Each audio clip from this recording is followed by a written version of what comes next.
Not looking at this truck today. How about this? Now, if that's not cool, I don't know what is. An old Dodge Cabover. You definitely don't see these every day.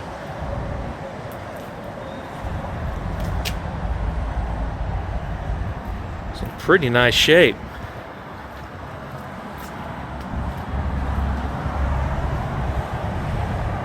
Something construction. I can't make out the first name, but I like the short wheelbase.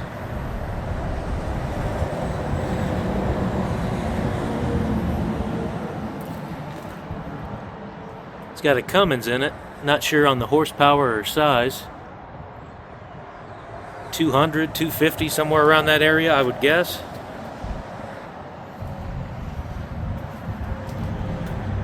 Say 1,000.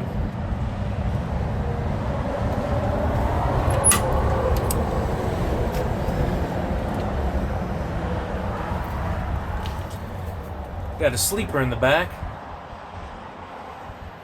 Very nice shape. Actually know where one of these is sitting. That's a day cab and doesn't have the sleeper, and it looks like it would be incredibly cramped, the one that I know about, because the cab stops right about here. So you're really squeezed in there like a sardine can.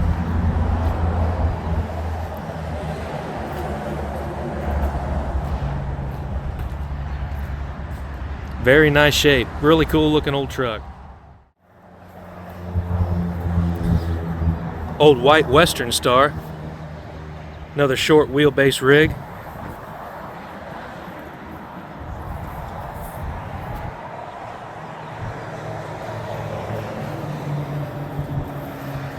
This old truck's had some new heavy-duty fenders installed.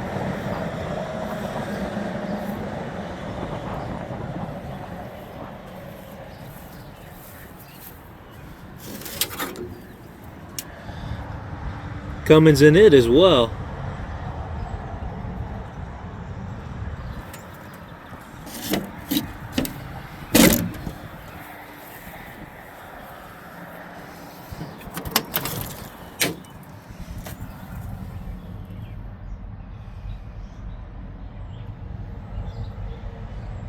It's actually just got a 6-speed in it, which is pretty amazing to see.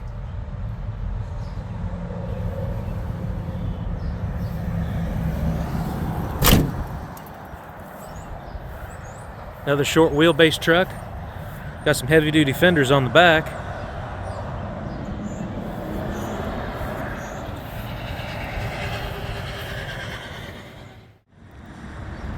Now, you talk about something I need for the channel. This right here would be a dream setup. Not only is it a Cabover that's a short wheelbase, but it's also a day cab and doesn't have a sleeper on it.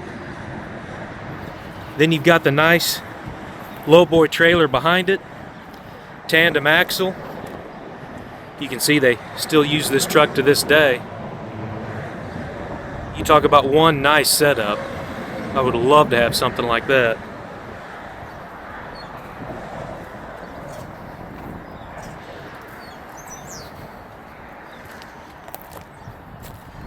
See, the tires are 17.5s. Heavy duty axles and hubs. Got a dovetail on the back. Let's go look at the truck again. Sorry about the wind noise and the sound of the highway. Not much I can do about that.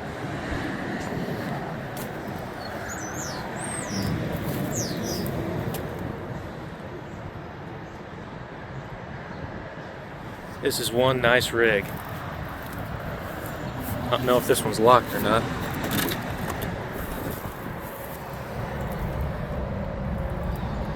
Since this one's used personally, I don't really want to climb up inside or anything on it.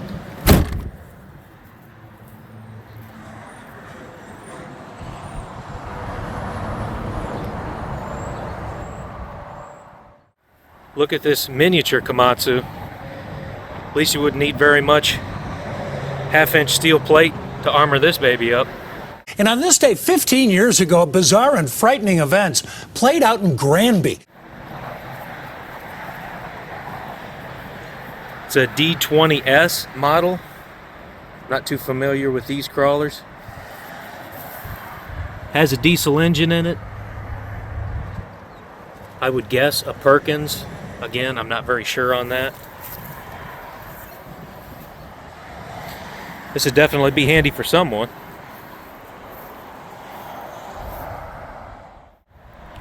Not only am I a gearhead, but I'm also a big movie fan. And I'm pretty sure this is the model Freightliner semi-truck that was hauling the liquid nitrogen in Terminator 2 Judgment Day.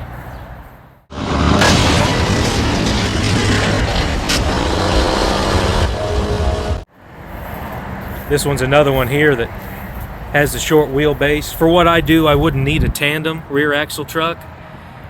I like the short wheelbase, being able to get in and out of parking lots easy.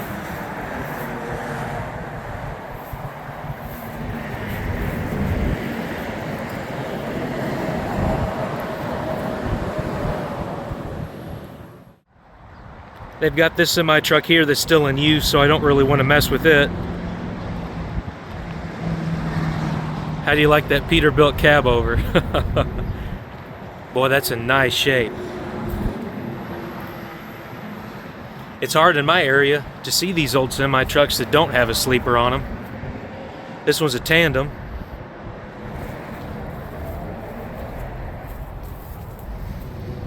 It's got airbag suspension.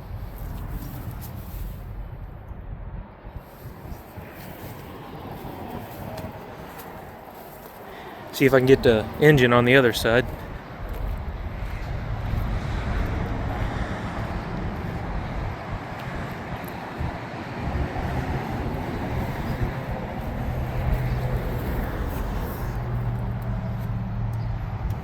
Boy, it's tucked up in there.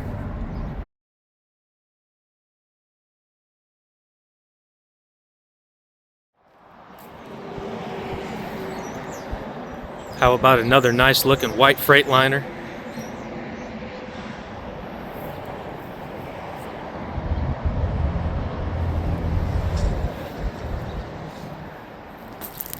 Tandem axle truck.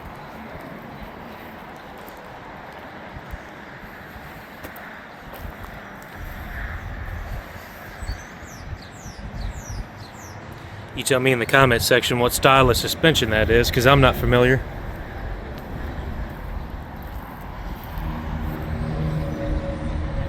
And look what's next to it. A really nice Landau tilt trailer. Think about the stuff I could drag home with that.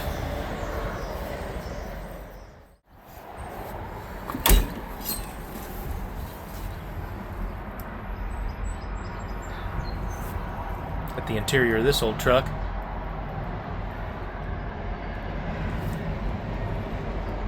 I don't see a shift pattern anywhere on a tag, so I'm not sure what style transmission that is. I would guess a 10-speed, since it's got the high and low selector on the side. That's just a guess from me. Heavy duty implement truck. Probably a 20-foot bed, 19-foot bed, something like that.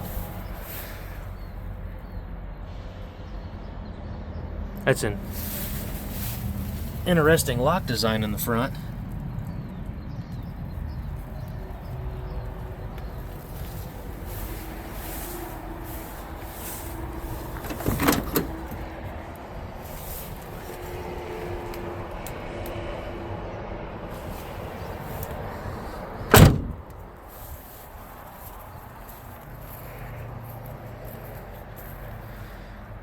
Don't even have to pop the hood. 370 V8, 4-valve. Still be handy to have. Looks like it's in pretty nice shape.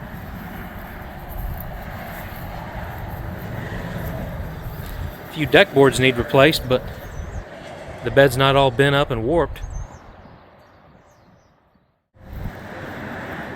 Big old heavy-duty forklift.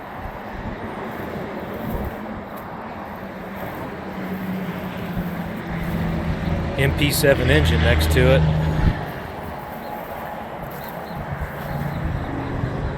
Atlas Chalmers. Never would have guessed that. I thought it was a Caterpillar. And of course, even though you're looking at semis, you see an old Dodge sitting out in the field, you got to take a look.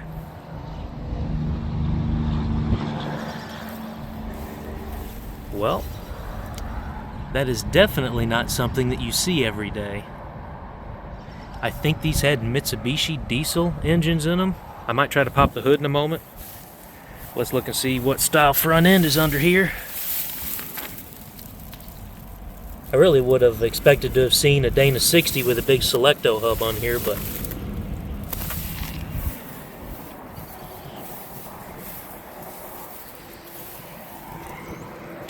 stick shift. I'd open the door, but the door's kind of smashed here and I don't want to not be able to shut it after I'm done looking inside. Even though the body's rusty, I mean, it's pretty straight for the most part.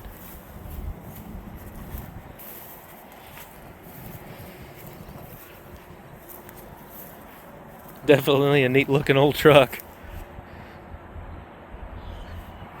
Let's see if I can pop the hood on here or not.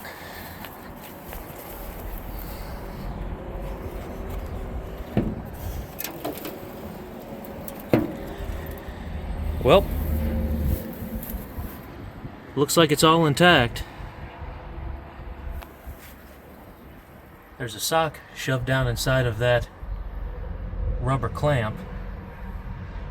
I don't think these were turboed, so I don't know where that hose would go. That's wild to see one of these. Just notice it says factory air conditioner.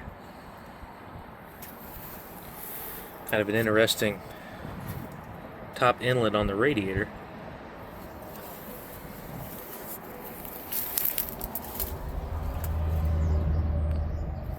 Nip and Denso injection pump. That's crazy to see.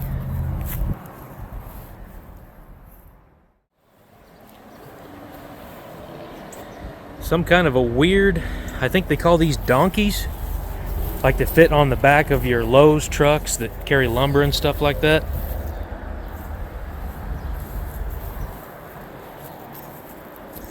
I can try to get in here and see the engine.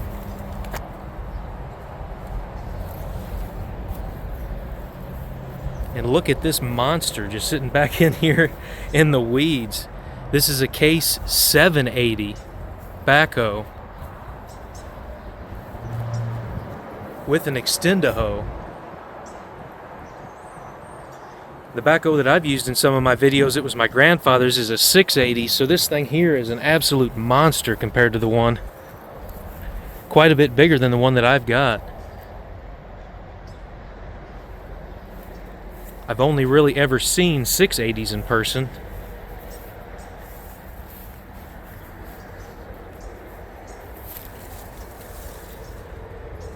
Man.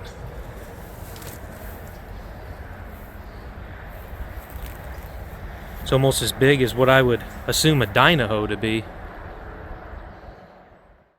That bucket on this thing is chest high to me. Didn't realize that 780 would have a Cummins in it.